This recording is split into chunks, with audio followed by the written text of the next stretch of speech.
Hi there, Internet. My name's Court, and you've got courtside seats for my review of The Quarry. Let's do it.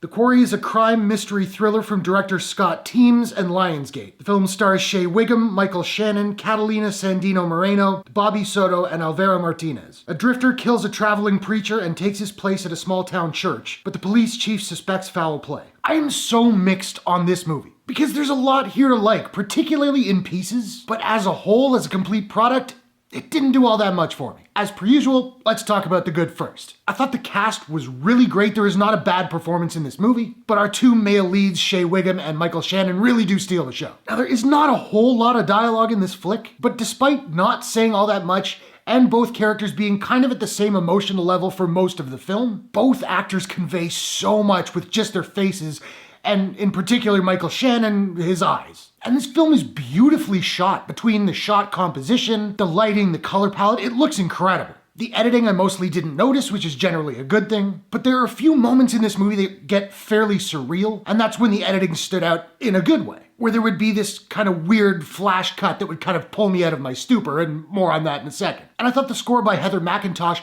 perfectly complemented the story, the tone, and the look of this movie. It was beautifully haunting, and it actually really reminded me of the Oscar-winning score by Hildur Guðnadóttir for Joker, which oddly enough Shea Wigham was also in. But, and this is a big but, this movie is slow. Like, it's a slow burn that often doesn't burn. And I tend to like slow burn movies, but I'll admit, for good chunks of this flick, I was bored. At one point, I was finding it so tedious I had to get up and take a break. Perhaps the pacing wouldn't have been so much of an issue if there was more dialogue, or perhaps the lack of dialogue wouldn't have been as much of an issue if the movie was paced better, or maybe that all would have been fine if there were like an explosion or a car chase. I'm joking, I don't need explosions and car chases in my movies to make them interesting, but you know, if something had happened, not a lot actually happens in this movie. And I think maybe if a little more had happened, the movie would have worked better. You put all those shortcomings together, and you get a movie that was a slog to get through. All that said, I really liked the way the movie ended. I would recommend The Quarry for the performances and cinematography alone. Again, there are a lot of pieces in here that really work, but as a cohesive whole,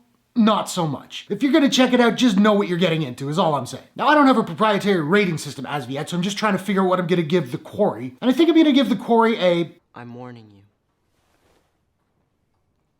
Out of 10. So now I want to know, have you seen The Quarry? What did you think about it? What is your favorite crime thriller of the year so far? Whatever your thoughts, hit the comments below. Let's discuss. If you enjoyed this review, please smash that like button and give it a share if you really enjoyed it. And hey, why not take a second, do me a favor, click subscribe and ring that bell to subscribe to my channel for more movie reviews, entertainment news, trailer reactions, all that good stuff. Hope you guys are all safe and healthy. Thanks very much for watching. I'll see you guys in the next one. Take care.